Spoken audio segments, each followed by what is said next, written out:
Around campfires during the long winters, tales were told of the Red people's nature and doings, such as the wager between a Sioux and a Cheyenne, both from a war-loving people.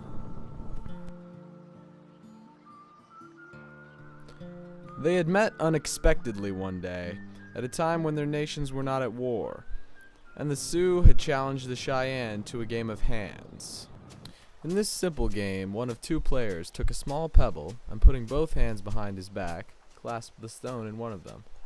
Bringing his hands into plain view of his opponent, knuckles up, he asked him to choose the hand that held the stone. This was a favorite game with Indians. They were such invertebrate gamblers that they would sometimes wager everything they had, including their horses, weapons, women, and sometimes their lives.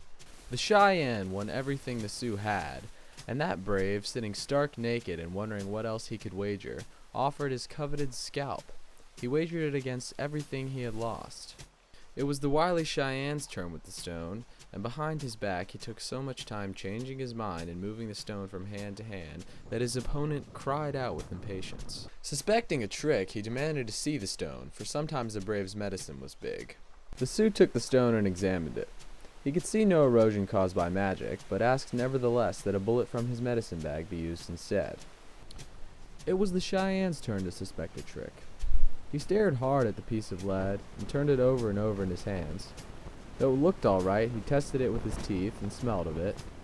His sly mind was telling him that the Sioux was dull and unimaginative and could be deceived. So he kept the piece of lead in his right hand as he examined it, and it was still in his right hand when he put his hands behind his back.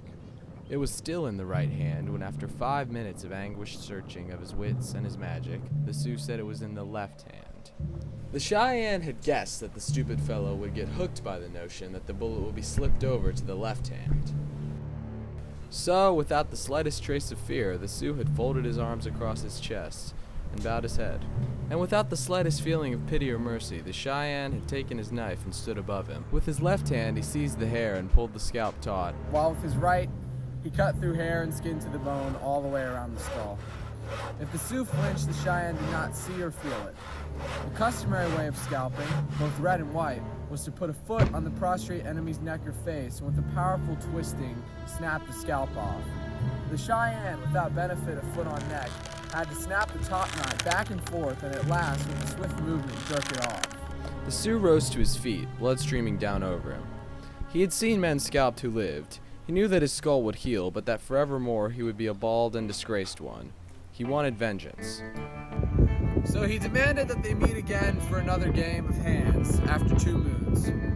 Feeling immeasurably superior, the Cheyenne readily agreed. He foresaw another triumph. He stipulated that they should bring to the rendezvous their finest horse and their finest weapons. They would meet on Owl Creek at its headwaters in 2 moons.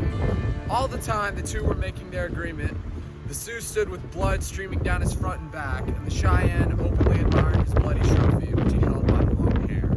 They met again in 2 moons, the Sioux's skull as bright and smooth as a sun-baked bone, the Cheyenne unable to keep the gloating out of his face. But either luck or cunning was against him this time. He began to feel, after several losses, that his opponent had stronger medicine, and with all the magic taught to him by the wise men, he strove to summon, in moments of intense concentration, a power to defeat the bald man who kept guessing right 4 times in 5. But he lost his horse, his weapons, and every piece of leather on him, and sat as his opponent had sat 2 months earlier, stark naked with nothing left to wager but his scalp or his life. If he had wagered his scalp and lost, the Sioux would have been satisfied, but the Cheyenne, like his people, was a proud, haughty one. Besides, now he thought his magic was working, and so he resolved to wager his life against everything he had lost and everything the Sioux had brought with him. The impassive Sioux accepted the proposal. The Cheyenne lost. That moment, Sam had thought many times, must have been about as intense and electric as any moment had ever been between 2 enemies. How many white men would have run for their lives? The Cheyenne merely stood up and faced the Sioux. Had he begun to chant the Indian death song? The story said only that the bald Sioux faced the Cheyenne and drove his knife through the Cheyenne's heart. It was a man's country out here, and not for tall boys called men.